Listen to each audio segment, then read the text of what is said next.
going to start off today with a little bit of trivia. Out of the 50 United States, can anyone tell me which one is the 27th most extensive and 3rd most populated? Let me give you a hint. It was the 11th colony to ratify the Constitution in 1788, and is most commonly recognized by the very large city at the bottom of its Hudson River. Can anyone tell me what it is now? That's right. I'm thinking of our friendly neighbor to the north, New York State. My entire life, prior to coming to Messiah, I lived in upstate New York. I'm a New Yorker, not a New Yorker. I don't like hot dogs and coffee, at least not at the same time and not with that accent. So over the course of the next few minutes, I just want to give you inform you about just a couple things that New York State has to offer besides the city, because it is more than just a city. More than just a city. This is New York State. It's quite extensive, as you can see. Just a fun fact, New York City actually only takes up 0.56% of the entire area of the state. By comparison, if we're looking at the 48 landlocked states, New York City to New York State would be Connecticut compared to everything else. So it's a pretty small area of land. So over the next few minutes, I'm going to inform you of just a few things, including some history, some outdoor activities that you can participate in, and some sports. But first, let's talk about me a little bit. I'm from Canastota, New York. It's smack dab in the center of the state between Syracuse and Utica. Not that many people know where that is, but that's where I am from. On that time you see up in the top left corner is how long, according to Google Maps, it would take me to get to the Empire State Building. So it takes me about 4.5 hours to get there. By comparison, it only takes about 3 hours and 15 minutes to get to the Empire State Building from Messiah College. So on each slide, when you see that, just know that that timestamp is how long it takes to get from the specified location on the slide to the Empire State Building. Just a fun fact about Canastota, we have our own castle.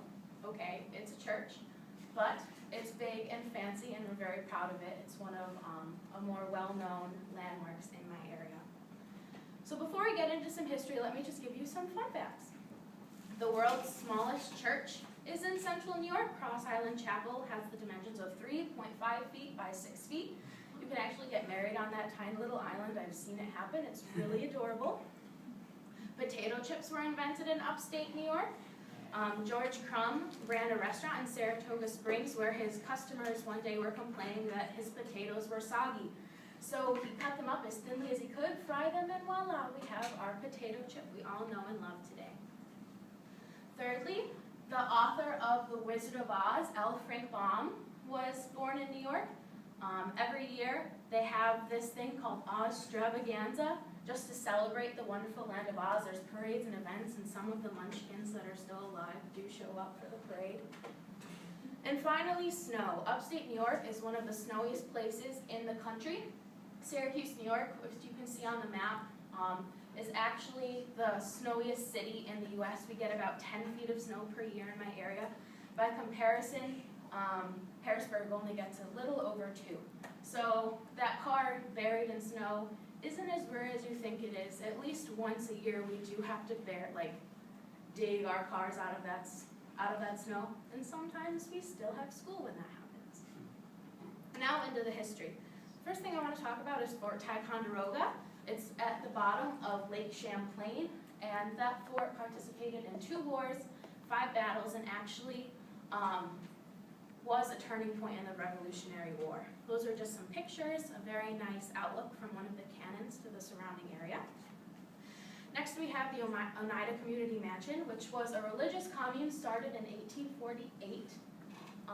It was actually a socialist commune, so they believed that they shared property, work, and love, which is a little weird. A lot of people critiqued it, but it's actually known to be one of the most successful communes in American history. And those are just some pictures. It's still open for tours today. There's a fancy restaurant inside. It's a great place to learn about our history. Thirdly is the Erie Canal, which I traced out using one of the tools in PowerPoint. It was started in 1817 as a means to transport goods faster from the Great Lakes to the Hudson Bay. It was originally 363 miles long with 83 locks. That has gone down today just because of industrialization, but that's a great place to just learn about how things got places. There was a mule trail to like pull the barges, and they actually wrote a song about it.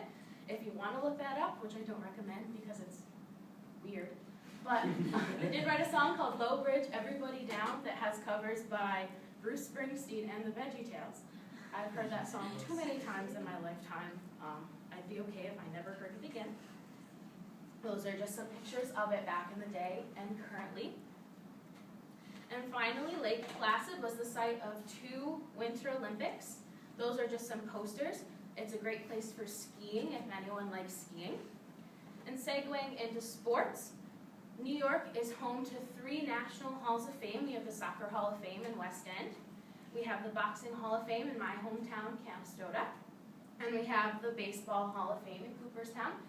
Each Hall of Fame has their own specific weekend just to kind of memorialize those who had been inducted. There's a parade. I know personally thousands upon thousands of people stream into my tiny little town just for boxing, so I can only imagine how many people go for baseball or soccer.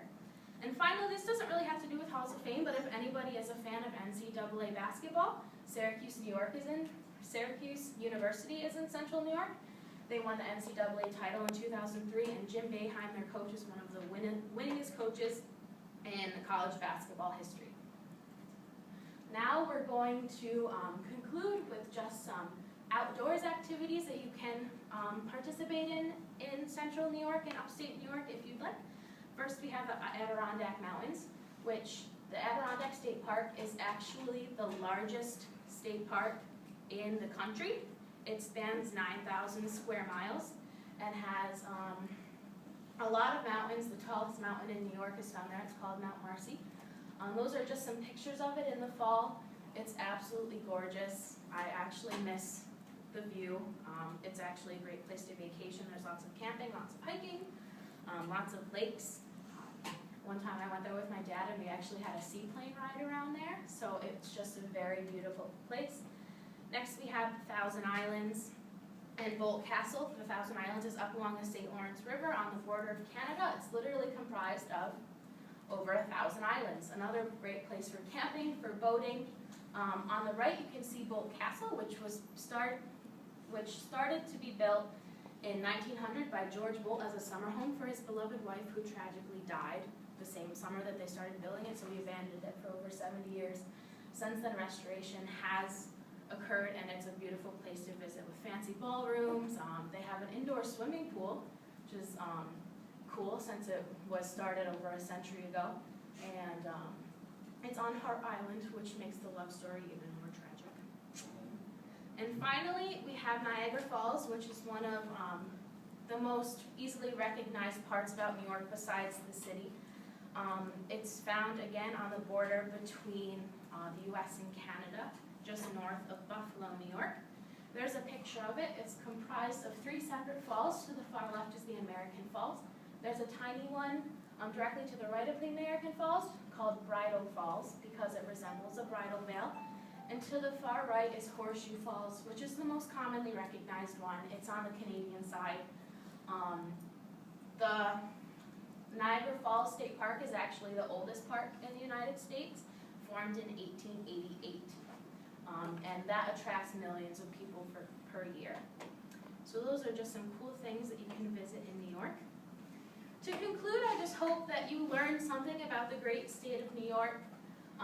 It's a wonderful place. I love living there, although I do love Pennsylvania as well. So I just hope that you learned something and maybe even found some places that you might like to visit in the future. Any questions? Yes? All right, so Thousand Islands, is that where Thousand Island dressing comes from? I think so. I know that up around there my grandparents live, up near the Thousand Islands. All of the restaurants do boast about their homemade Thousand Island dressing, how it's the best and stuff. So probably. Any other questions? All right. Thank you very much.